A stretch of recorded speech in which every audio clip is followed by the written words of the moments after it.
Are you able?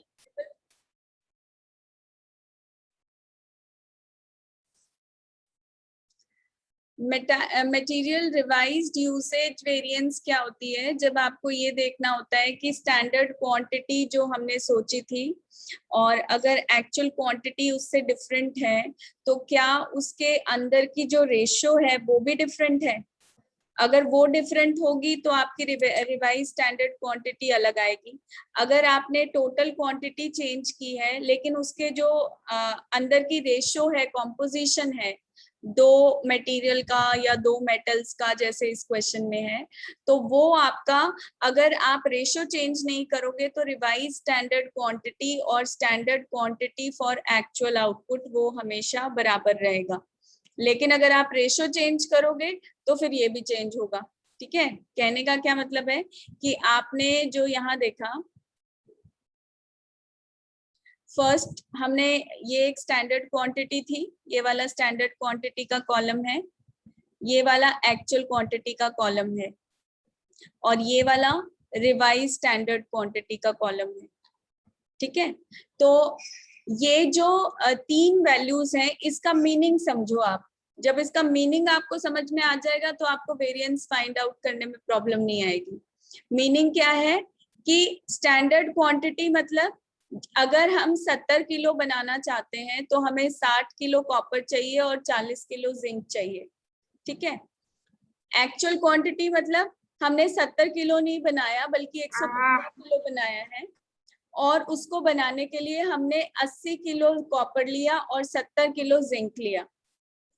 Revise standard quantity का मतलब होता है कि अगर हम ये जो आउटपुट बना रहे हैं, इस 150 किलो को जो यूज कर रहे हैं, अगर हमने उसी रेशो में यूज किया होता जो हमने शुरू में प्लान किया था, जो हमने स्टैंडर्ड फिक्स किया था ना कि हाँ हम इस तरह से यूज करेंगे, तो अगर वही रेशो में आपने यूज किया होता तो ये बनता 90 kg यूज होता कॉपर और 60 kg यूज होता जिंक।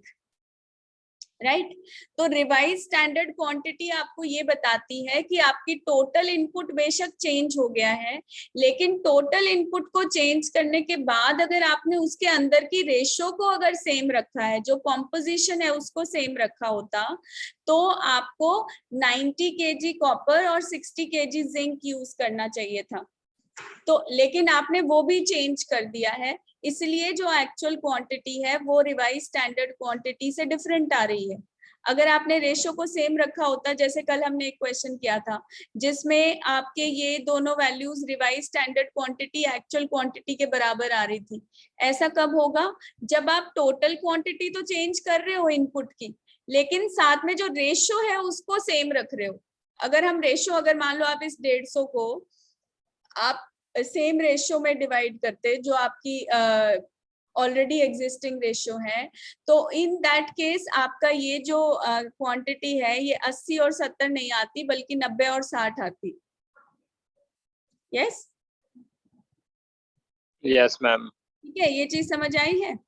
सो ये रिवाइज स्टैंडर्ड क्वांटिटी आपको ये बताती है कि बेशक आप टोटल इनपुट को चेंज करो, लेकिन अगर आप उसकी कॉम्पोजिशन को चेंज नहीं करोगे, मतलब उसके अंदर की जो रेशियो है उसको चेंज नहीं करोगे, तो आपकी जो रिवाइज स्टैंडर्ड क्वांटिटी और एक्चुअल क्वांटिटी सेम आएंगी। लेकिन अगर आप रेशियो को चेंज करोगे तो ये आपकी क्वांटिटी, वो रिवाइज स्टैंडर्ड क्वांटिटी वो क्वांटिटी कहलाएगी कि इतना आपको यूज करना चाहिए था। अगर आप स्टैंडर्ड को फॉलो करते तो आपको 150 किलो जब आपने यूज किया टोटल मटेरियल, तो उसमें 90 किलो कॉपर और 60 किलो जिंक होना चाहिए था, जबकि एक्चुअली हुआ है 80 और 70। ठीक है, और उसके अलावा एक और चीज कि ये वाला फिर से जो है आपका 70 kg के लिए है और ये वाला 115 kg के लिए है। राइट? Yes ma'am. तो इसका क्या इफेक्ट होगा कि जब हम स्टैंडर्ड क्वांटिटी निकालेंगे तो स्टैंडर्ड क्वांटिटी भी इस आउटपुट के लिए आपको कन्वर्ट करनी पड़ेगी। तो जो हमने अभी ऑलरेडी किया है कि स्टैंडर्ड क्वांटिटी मतलब वो क्वांटिटी जो आपको 115 किलो आउटपुट को बनाने के लिए चाहिए, अगर हम स्टैंडर्ड के हिसाब से काम करें तो वो 98.57 और 65.71 होती है। Yes ma'am.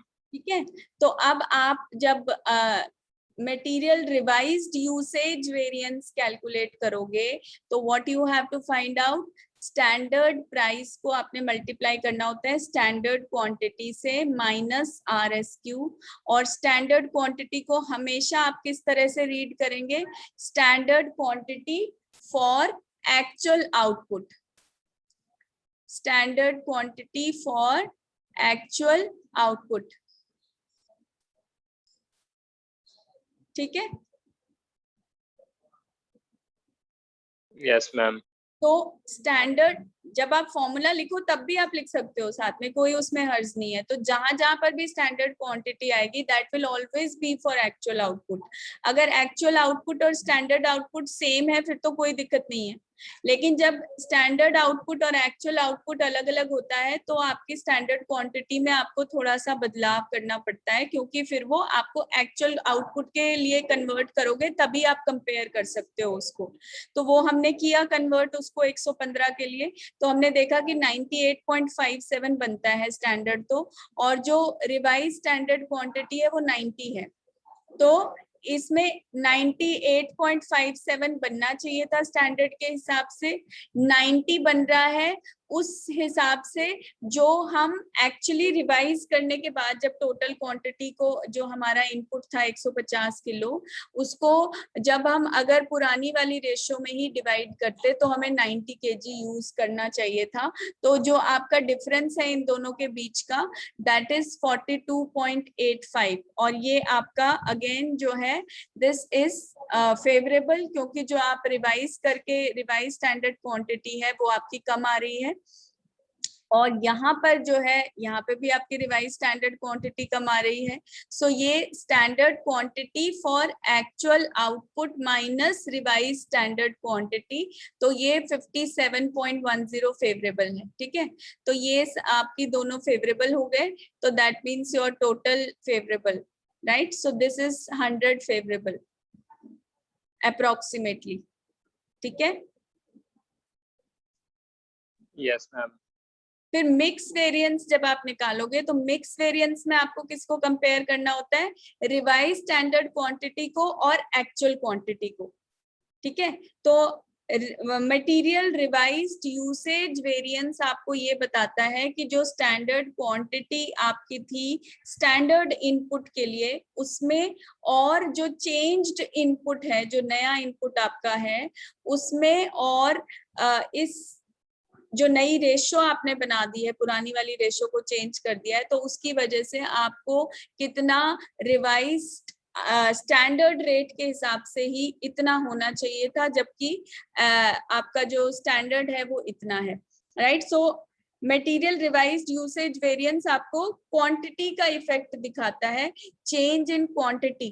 Change in quantity means ये वाला चेंज, मतलब 100 किलो की बजाय अब आप 150 किलो यूज कर रहे हो, ये वाला चेंज आपको दिखा रहा है रिवाइज स्टैंडर्ड क्वांटिटी, कि ये चेंज जो हुआ है उसकी वजह से इन दोनों के बीच में अंतर है। लेकिन अंतर भी आपको 70 किलो का 105 किलो के साथ नहीं कंपेयर करना, आपको इसको पहले कन्वर्ट करना है standard quantity for actual output के लिए, फिर उसको कंपेयर करना है रिवाइज स्टैंडर्ड क्वांटिटी से, क्योंकि रिवाइज स्टैंडर्ड क्वांटिटी आपकी 115 के लिए है और ये आपकी 70 के लिए है। फिर आप इनको कंपेयर करोगे तो वो इन दोनों में डिफरेंस दिखाएगा, राइट। और जो अब रिवाइज स्टैंडर्ड क्वांटिटी मतलब ये होना चाहिए था और ये एक्चुअली हुआ है, इन दोनों के बीच का जो डिफरेंस आपको दिखाएगा that is the material mix variance. Material mix variance आपको रिवाइज स्टैंडर्ड और एक्चुअल का डिफरेंस दिखाएगा, एंड ये वाला जो है वो मटेरियल रिवाइज्ड यूसेज वेरिएंस है, लेकिन वो भी तब जब आप पहले आउटपुट को एडजस्ट कर लेंगे। मतलब ये जो आपका स्टैंडर्ड था 60 किलो, ये तो हमारा 70 किलो के लिए था, 70 किलो आउटपुट के लिए था। अब हमें 115 मिला है एक्चुअली आउटपुट, तो ये 98.57 बन गया। तो आपको 60 को नहीं कंपेयर करना 90 से, आपको 98.57 को कंपेयर करना है 90 से। ठीक है? Yes ma'am. और फिर 90 को कंपेयर करना है 80 से। तो रिवाइज्ड के हिसाब से भी 90 तो लगना ही चाहिए था, लेकिन हमने और कम लगाया। We have used only 80, so this is again favourable. ये भी एक फेवरेबल वेरिएंस है। सो दिस इज 90 माइनस 80, तो ये आपका 50 फेवरेबल हो गया। और जिंक जो है उसमें भी आपका जो है 60 लगना चाहिए था, लेकिन 70, ये अनफेवरेबल है क्योंकि एक्चुअल क्वांटिटी आपने बढ़ा दी है इसकी। तो 100 एडवर्स हो गया। ओवरऑल आपका 50 एडवर्स हो गया दोनों को मिला के। मतलब +50 माइनस 100, तो -50 आ गया। ठीक है? Yes ma'am. फिर आपका है material yield variance. Material yield variance में आप देखेंगे कि स्टैंडर्ड कॉस्ट पर यूनिट जो है दैट इज 10 रुपीज। तो आपको जो यील्ड में फायदा हुआ है, जो हमने स्टार्टिंग में ही देखा था कि अगर हम स्टैंडर्ड के हिसाब से काम करते तो हमारा जो आउटपुट बनना चाहिए था वो 30% लॉस होने के बाद 105 यूनिट बचनी चाहिए थी हमारे पास। जो आपका वेस्टेज है स्टैंडर्ड, वो कितनी है? 30%। मतलब अगर हम 100 किलो इनपुट डालते हैं तो 70 किलो आउटपुट आता है। ठीक है?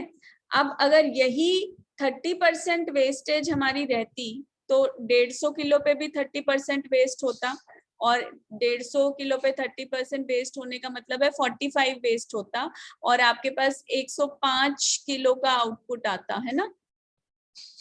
Yes ma'am. ठीक है? तो 105 का जो आउटपुट आने की बजाय आपके पास 115 का आउटपुट आ गया है ना। Yes ma'am. तो ये हमारी यील्ड में हमारा जो आउटपुट जनरेट करने की कैपेसिटी है, या जो रिसोर्सेज को यूटिलाइज करने की कैपेसिटी है, वो बेटर रही है। जो आपने सोचा था उससे बेटर रही है, तभी आपका 105 किलो बन गया यहाँ पे। तो जो 10 किलो का आपको फायदा हुआ है, जो आपने सोचा था कि 115 बन पाएगा, जब 105 बन पाएगा, लेकिन बन गया है 115। तो वो जो 10 kg का आपको बेनिफिट है, दैट इसका मतलब आपने 10 किलो की कॉस्ट की बचत की है।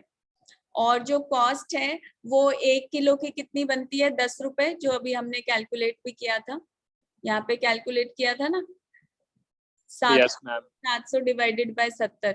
तो 10 रुपए 1 किलो की कॉस्ट पड़ रही थी, तो उतने की आपने बचत की है 10 किलो पे। तो 100 रुपीज की आपकी सेविंग हुई है उसकी वजह से। So that is a favourable thing. ठीक है? अब आपके पास सारी वेरिएंसेस आ गई हैं। अगर आप इसको वेरीफाई करना चाहें तो देखिए, टोटल कॉस्ट वेरिएंस 230 फेवरेबल आई थी, उसमें से 180 फेवरेबल प्राइस की वजह से था और 50 फेवरेबल कॉस्ट की वजह से था। तो मटेरियल रिवाइज्ड यूसेज वेरिएंस और मटेरियल यील्ड वेरिएंस हमेशा आपके बराबर आते हैं। तो या तो आप ये कैलकुलेट करें या ये कैलकुलेट करें, ओवरऑल आपको ये इसी चीज का बेनिफिट दिखाता है। जैसे मटेरियल रिवाइज्ड यूसेज वेरिएंस तो आपका अलग अलग कैलकुलेट होता है, मटेरियल यील्ड वेरिएंस आपका टोटल पे कैलकुलेट होता है। तो टोटल आउटपुट जो है आपका, क्योंकि ज्यादा रहा है जितना आपने सोचा था उससे, तो that means this is a favourable thing, और आपको ये 100 फेवरेबल यहाँ पे बेनिफिट मिल गया। और यहाँ पे 50 फेवरेबल है। तो इसको आप देखें कि ये 50 फेवरेबल को कैसे आप ब्रेक कर सकते हो दो पार्ट्स में।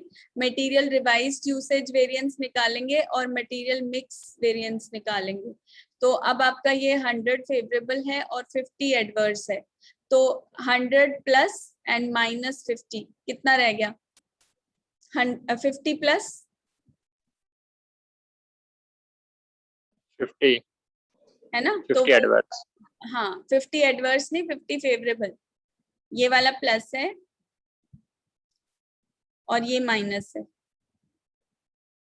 100 50 फेवरेबल। 50 फेवरेबल रह गया ना। और इसको आप material revised variance usage variance is equal to material yield variance, right. तो ये आपका यील्ड वेरिएंस, फर्क सिर्फ दोनों में इतना होता है कि रिवाइज्ड यूसेज आपको दोनों का अलग अलग दिखाता है और मटेरियल यील्ड वेरिएंस आपको ओवरऑल टोटल आउटपुट के साथ रिलेट करके दिखाता है। पर इन दोनों की वैल्यू हमेशा बराबर आएगी।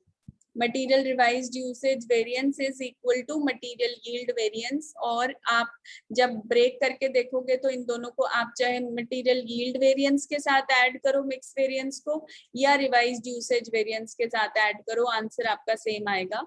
तो इस तरह से आपको इसको रिकंसाइल करके दिखाना है, ठीक है। Okay ma'am.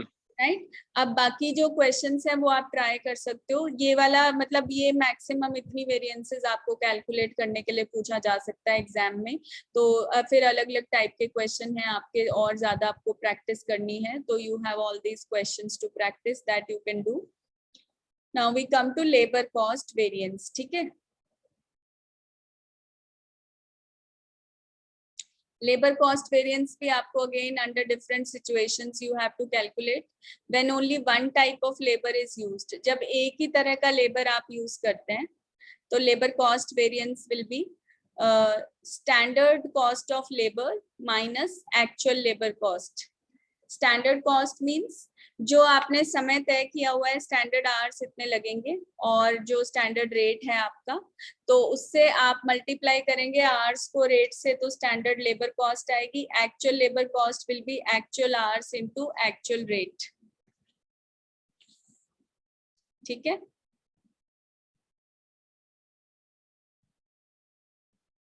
Okay ma'am. और जैसे आपने इसका कहा था प्राइस का, ऐसे ही रेट का वेरिएंस, जो लेबर कॉस्ट वेरिएंस है उसको आप दो पार्ट्स में ब्रेक कर सकते हो। एक तो आपका रेट का वेरिएंस है और दूसरा आपका टाइम का वेरिएंस है, राइट। सो टाइम और रेट दोनों का वेरिएंस मिला के टोटल कॉस्ट का वेरिएंस बनेगी।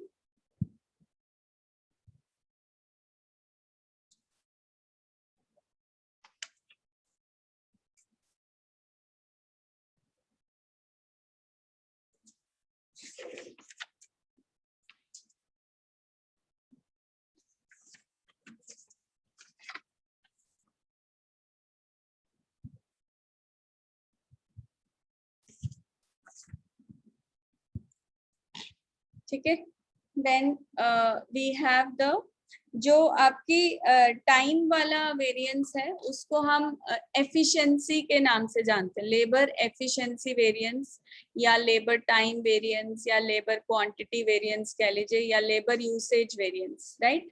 सो लेबर जो अगर आपकी एफिशिएंटली काम करेंगे वर्कर तो समय कम लगेगा, है ना। Yes ma'am. तो अगर कम समय लगेगा तो आप कम टाइम यूज करोगे, which is good for the organisation, कि आप उतना एफिशिएंटली काम कर रहे हैं वर्कर, कि आप जितना आपने सोचा था कि इतना टाइम उन्हें लेना चाहिए, जो स्टैंडर्ड टाइम फिक्स किया था उससे कम टाइम में ही उतना काम करके दे दिया उन्होंने आपको, तो that is a favourable thing for the organisation, ठीक है। तो अगर आपका स्टैंडर्ड समय ज्यादा होगा और एक्चुअल समय कम होगा तो ये एक फेवरेबल वेरिएंस होगी। अगर इसका ऑपोजिट होगा, मतलब स्टैंडर्ड समय जो है वो कम था और एक्चुअली वर्कर ने ज्यादा टाइम लिया है, तो then it will be unfavourable, ठीक है। Yes ma'am. ठीक है, तो ये बेसिक वाला क्वेश्चन जहाँ पे एक ही तरह का वर्कर काम कर रहा है, एक ही रेट पे आप पेमेंट कर रहे हो, तो you can find out the variance. पहले हम टोटल वेरिएंस निकालेंगे, फिर उसको ब्रेक करेंगे दो पार्ट्स में कि अंतर आया कॉस्ट में तो क्यों आया, क्या आपका लेबर का रेट चेंज हुआ या जो टाइम कंज्यूम किया था वो चेंज हुआ, ठीक है। फिर उसको आप ब्रेक करके देखोगे, अगेन आप रिकंसाइल कर सकते हो, दोनों को ऐड करोगे तो so illustration number 21 है ये। The following are the particulars relating to the production of 1 unit of a product, hours per unit, ठीक है, 15 actual, standard 10, wages rate per unit 15 actual और 20 standard, ठीक है। So we have this given information, आपको actual की भी दी हुई है और स्टैंडर्ड की भी दी हुई है, ठीक है। तो अब आपको क्या करना है, find out the labour cost variance and it's causation variances, मतलब कॉस्ट में डिफरेंस आया और वो उसका कॉज क्या है डिफरेंस आने का। तो डिफरेंस आने के दो ही कारण होते हैं, कॉस्ट बनती कैसे है, आपका रेट होता है और टाइम होता है।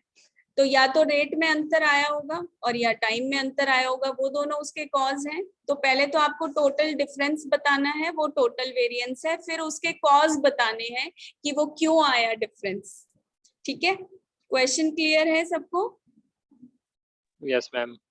तो अब आप देखिए कि एक्चुअल कॉस्ट निकालने के लिए आप क्या करेंगे, actual rate into actual hours, और स्टैंडर्ड कॉस्ट निकालने के लिए जो आपने प्रिडिक्ट किया था, जो आपने सोचा था, standard time into standard rate. ठीक है, standard rate is what, 20 rupees है ना, 20 रुपीज पर यूनिट। ये भी आपको ध्यान से देखना है कि आपको इंफॉर्मेशन किस फॉर्म में दी हुई है क्वेश्चन में। रेट आपको पर आवर भी दिया हो सकता है, क्योंकि हमने जब वेज रेट पढ़ा था तो दो तरह की पेमेंट होती है, एक आपका टाइम वेज होता है, एक पीस रेट होता है। टाइम रेट में हम वर्कर को जितने घंटे वो स्पेंड करता है तो घंटे के हिसाब से पेमेंट करते हैं, और पीस रेट में जितने आउटपुट वो बनाता है तो पर यूनिट के हिसाब से पे करते हैं। ठीक है, तो आपका जो स्टैंडर्ड रेट है दैट इज 20 पर यूनिट, मतलब एक यूनिट अगर वर्कर बनाएगा तो उसको 20 रुपए मिलेंगे। क्लियर? Yes ma'am. ठीक है, एंड जो आपका एक्चुअल रेट है, एक्चुअली जो आप पे कर रहे हो वो 15 रुपए पे कर रहे हो। तो there is a difference between the standard rate and the actual rate. और फिर hours per unit, hours per unit मतलब 15 घंटे वो लगाता है वर्कर एक यूनिट बनाने में एक्चुअली, और जो स्टैंडर्ड था हमने फिक्स किया था वो ये था कि वो 10 घंटे लगाएगा एक यूनिट को बनाने में। Is it clear? Yes ma'am. ठीक है, तो अब आपका जो लेबर कॉस्ट वेरिएंस है, standard hours 10 and rate is 3। How have you found out this 3? Standard rate 3 कैसे आया?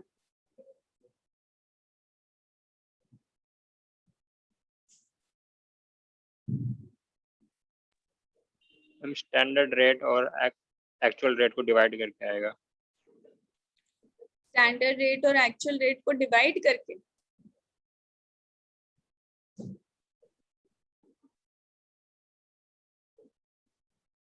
एक्चुअली ये 3 होना ही नहीं चाहिए यहाँ पे, this is wrong.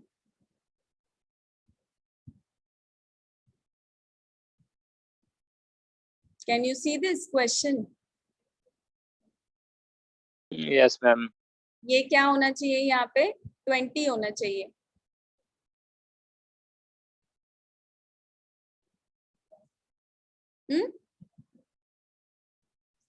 Standard hours कितने हैं? 10। 10 आवर्स है स्टैंडर्ड, और वो पर यूनिट है, मतलब वो जो टाइम है वो आपका एक यूनिट के लिए है, राइट? Yes ma'am. और स्टैंडर्ड रेट कैसे दिया हुआ है, वो भी पर यूनिट दिया हुआ है। Yes ma'am. इसका मतलब ये जो आपकी 20 रुपीज है, ये आपकी 10 घंटे की पेमेंट है, yes ma'am. Right? So we have standard hours into standard rate. तो standard hours into standard rate will give you 10 into 20, वो 200 है, और actual hours into actual rate 15 into 15, वो एक्चुअल पेमेंट है। तो जो एक्चुअल पेमेंट है वो स्टैंडर्ड से ज्यादा है। Yes ma'am. तो 25 यहाँ पे एडवर्स हो गया है ना? Yes ma'am. अब आपको इसका कॉज बताना है कि एडवर्स क्यों हुआ। तो वो कॉज तो आपको नजर आ ही रहा है देखने में ही, कि एक तो वेज रेट आपका जो एक्चुअल है वो बेशक कम हुआ है, लेकिन जो आपका टाइम टेकन है वो बढ़ा है।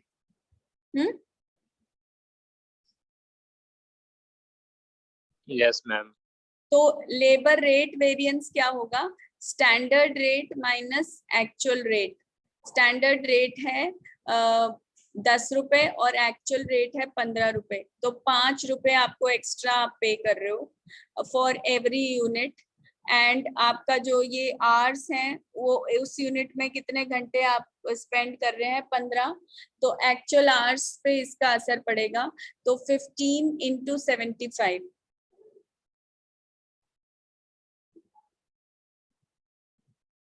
Yes ma'am. So 15 into 5 is 75, और ये आपका फेवरेबल है क्योंकि जो आप पेमेंट कर रहे हो, जो एक्चुअल रेट है that is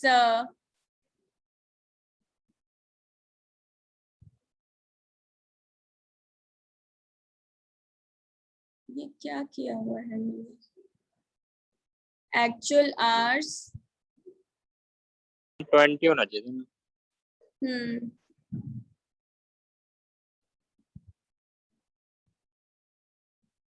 standard rate is 20 और यहाँ पे 10 दिखाया है। Yes ma'am. सो 20 माइनस 15, 5 रहेगा आंसर आपका सेम, और एक्चुअल आवर्स जो आपके स्पेंड होते हैं वो 15 है, तो 15 into 5, ठीक है।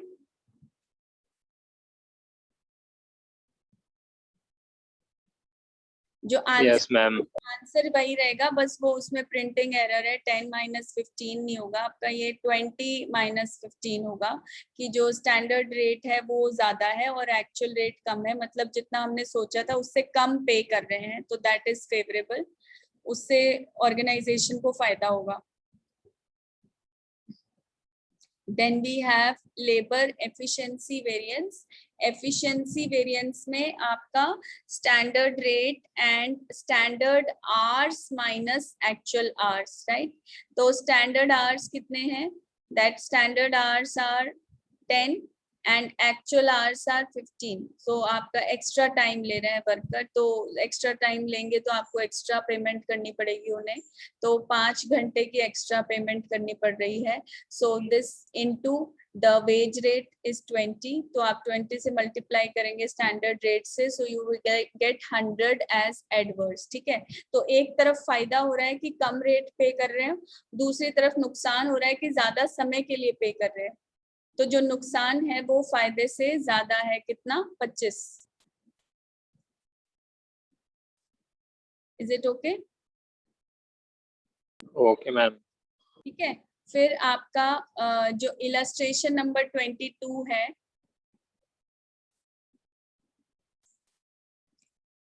here again you can see this question is also related to this thing। अब आपका सीधा डायरेक्ट देने की बजाय now you will be given some information and on the basis of that you have to calculate the standard time and rate for 1 unit of a product are as follows। एक unit को बनाने के लिए standard time है 12 घंटे और standard rate है 5 per hour. इसका मतलब एक यूनिट पे आपको 12 into 5 60 रुपए की पेमेंट करनी पड़ेगी, है ना। Yes ma'am. एक यूनिट बनाने में 12 घंटे लगते हैं और जो रेट है वो 5 रुपए पर घंटा है, तो यानी कि एक यूनिट जब कोई वर्कर बनाएगा तो उसको जो पेमेंट जाएगी वो 60 रुपए की होगी। Yes ma'am. The actual data and related information are as under। Actual production 1000 units, actual time 13,200 hours, total actual wages 59,400। calculate the labor cost variance, labor efficiency variance and labor rate variance from the following information। ठीक है, तो अब जैसे उसमें आपको बोला था ना मैंने, आपको फॉर्मूला में थोड़ा सा आप लिख सकते हो अपनी क्लैरिटी के लिए, इसी तरह से आप यहाँ पे भी लिख सकते हो। जब आप लिखते हो standard cost of labour minus actual cost of labour, तो इसमें भी आपको ऐसे ही करना है, this will be standard cost for actual output. ठीक है,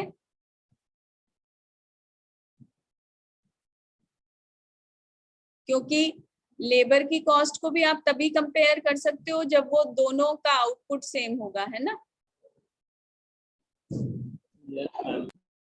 अब एक्चुअल प्रोडक्शन कितनी हुई है? 1000 यूनिट। 1000 यूनिट को अगर आपने स्टैंडर्ड तरीके से बनाया होता तो एक यूनिट को बनाने में 12 घंटे लगते हैं, तो फिर 12,000 घंटे लगे होते। Yes ma'am. ठीक है, 12,000 घंटे लगे होते तो आपने हर घंटे की 5 रुपए की पेमेंट की होती। Yes ma'am. ठीक है, तो 12,000 इंटू 5 ये क्या हो जाएगा हमारा? Standard cost for actual output. Yes ma'am. फिर आपकी standard cost for actual output का मतलब है कि हमने जितना आउटपुट बनाया, अगर वो हमने स्टैंडर्ड के हिसाब से बनाया होता तो हमारी ये कॉस्ट आनी चाहिए थी। और स्टैंडर्ड ये कहता है कि एक यूनिट को बनाने में 12 घंटे लगते हैं। अगर आपने 1000 यूनिट बनाई तो 12,000 घंटे लग गए। 12,000 घंटे इंटू 1 घंटे की जो पेमेंट है वो 5 रुपए है, तो 12,000 इंटू 5 मतलब 60,000 की कॉस्ट लगनी चाहिए थी। अब एक्चुअली कितने की कॉस्ट लगी है? 59,400। ये एक्चुअल वेजेस जो आपने पे की है वो 59,400 है। ठीक है, यस मैम। तो ये आपका एक्चुअल टाइम जो है वो 13,200 है एक्चुअल टाइम। एक्चुअल रेट नहीं दिया हुआ आपको, तो टोटल तो दिया हुआ है, total divided by time will give you the rate.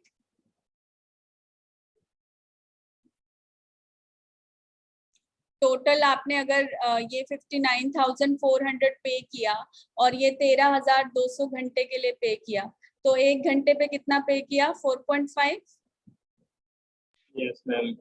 तो 4.5 इंटू 13,200 दैट इज 59,400। हाँ, यस मैम। ठीक है, तो ये 600 फेवरेबल आ गया आपका, मतलब आपने जो टोटल पे किया है वो आपका जितना स्टैंडर्ड था उससे कम है 600 रुपए। Yes ma'am. क्लियर है? ठीक है, तो आपको एक ये पॉइंट ध्यान में रखना है। ध्यान में भी क्या, ये आपकी कॉमन सेंस है कि दो कॉस्ट को जब आप कंपेयर करोगे तो वो अलग अलग आउटपुट के लिए नहीं हो सकती।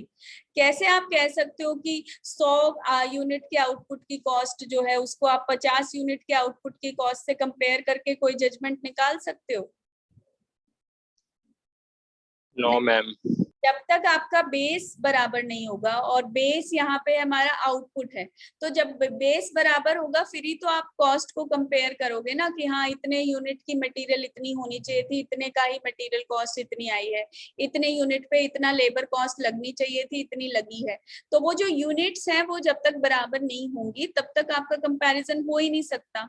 तो unless and until you modify the given information on the basis of the standard, तब तक आपका कंपैरिजन वैलिड नहीं होगा। और वही एक चीज आपसे एक्सपेक्ट की जाती है यहाँ पे कि when you understand this topic, तो आप इस बात को समझो कि कंपैरिजन या वेरिएंस हम तभी निकाल सकते हैं जब आपका आउटपुट सेम होगा। ठीक है, अगर सेम नहीं है तो आप उसको पहले कन्वर्ट करो और फिर कंपेयर करो। ठीक है, जैसे स्टैंडर्ड आपको 1 यूनिट के लिए दिया हुआ था, लेकिन एक्चुअल आउटपुट हमारा 1000 यूनिट है, तो पहले आप उस एक के हिसाब से 1000 का निकालो, फिर उसको एक्चुअल से कंपेयर करो। समझ आई बात? Yes ma'am. और फिर नेक्स्ट है आपका एफिशिएंसी वेरिएंस। एफिशिएंसी आपके टाइम से रिलेटेड होती है। अगर टाइम लेबर ज्यादा लेगा तो वो ऑर्गेनाइजेशन के लिए नुकसानदायक है, अगर लेबर टाइम कम लेगा तो वो बेनिफिशियल है। ठीक है, तो लेबर ने जितना टाइम लिया, अगेन यू विल सी कि लेबर को कितना टाइम लेना चाहिए था, 12 घंटे लेने चाहिए थे एक यूनिट के लिए। स्टैंडर्ड क्या कह रहा है कि एक यूनिट के लिए कितना टाइम लगना चाहिए? 12 आवर्स। 12 आवर्स। तो अब वर्कर ने अगर 1000 यूनिट बनाई तो कितना टाइम लेना चाहिए था? 13,200 आवर्स। 13,200 तो एक्चुअल है। अभी हम स्टैंडर्ड की बात करें, स्टैंडर्ड टाइम के हिसाब से कितना टाइम लेना चाहिए था, इनमें अंतर समझो। कितना टाइम लिया और कितना टाइम लेना चाहिए था, दो अलग अलग चीजें हैं, इनको मिक्स मत करो। इनको मिक्स करोगे तो फिर सब कुछ खिचड़ी बन जाएगी। जब तक आप अलग अलग इनको पता नहीं चलेगा तो तब कंपेयर कैसे करेंगे? तो आपको समझना ही ये है, जब भी आपको कोई वेरिएंस निकालना है तो आपका यही होगा कि ये होना चाहिए था और ये हुआ है। क्या होना चाहिए था वो कहाँ से पता चलेगा? स्टैंडर्ड से। स्टैंडर्ड ये कह रहा है कि 12 घंटे लगने चाहिए एक यूनिट को बनाने में, तो एक्चुअल जो आपने बनाया 1000 यूनिट, उसको बनाने में कितना लगना चाहिए था? 12,000 hours. Yes exactly 12,000 hours. ठीक है, तो 12,000 घंटे लगने चाहिए थे और लगे कितने घंटे हैं? 13,200। Yes, ma'am. तो वेरिएंस फेवरेबल आएगी या अनफेवरेबल आएगी? Unfavorable. सो मतलब ज्यादा टाइम का पैसा देना पड़ेगा। कितने ज्यादा टाइम का देना पड़ेगा? 1200 घंटे और लगा दिए वर्कर ने काम करने में, तो 1200 इंटू स्टैंडर्ड रेट इंटू 5, ये 6,000 रुपए जो एक्स्ट्रा पे कर रहे हैं, that is the adverse variance. Yes, ma'am. ठीक है, फिर लेबर रेट वेरिएंस आपका जो है वो standard rate minus actual rate. 5 रुपए स्टैंडर्ड रेट था, एक्चुअल रेट 4.5 रुपए है। ये फायदा है ऑर्गेनाइजेशन के लिए। Yes, ma'am. और इसका असर कितने टाइम के लिए, कितना टाइम पे पड़ेगा? 13,200 घंटे के हिसाब से आपको पेमेंट करनी है, तो हर घंटे पे 50 पैसे की बचत है। Yes, ma'am. और ये 6,600 फेवरेबल वेरिएंस आया, तो this is the labour rate variance and now you can verify your answer. ये फेवरेबल है, ये एडवर्स है, तो बच गया क्या? 600 फेवरेबल। हाँ Yes, ma'am. ठीक है। अब लेबर यील्ड वेरिएंस जो है, एक और कॉन्सेप्ट है इसका आगे, तो उससे पहले आपको ये समझ आ गया है ना सबको? Yes, ma'am. तो बिल्कुल पैरेलल आप चल रहे हो। जैसे मटेरियल कॉस्ट वेरिएंस निकाला था, वैसे ही हमने क्या निकाला है? Labour cost variance. प्राइस की जगह रेट आ गया, क्वांटिटी की जगह टाइम आ गया, बाकी सब कुछ सेम है ना? Yes, ma'am. जब आप लेबर रेट वेरिएंस निकालते हो, वो मटेरियल प्राइस वेरिएंस की तरह है। स्टैंडर्ड रेट और एक्चुअल रेट है यहाँ पे, वहां पे स्टैंडर्ड प्राइस और एक्चुअल प्राइस था। यहाँ पे एक्चुअल टाइम है, वहां पे एक्चुअल क्वांटिटी थी। Yes, ma'am. फिर जो एफिशिएंसी वेरिएंस है या यूसेज वेरिएंस है या टाइम वेरिएंस है, वो भी मटेरियल एफिशिएंसी या यूसेज या टाइम या क्वांटिटी टाइम नहीं, क्वांटिटी वेरिएंस की तरह है, क्योंकि यहाँ पे हम टाइम हमारा कितना यूज हुआ उसको क्वांटिटी मान रहे हैं, वहां पे मटेरियल कितना यूज हुआ उसको क्वांटिटी मान रहे थे। तो यहाँ पे क्वांटिटी की जगह टाइम आ जाएगा, standard time minus actual time and into standard rate, right? Yes, ma'am. तो 5 into 12,000 minus 13,200, so this is 6,000 adverse। ठीक है।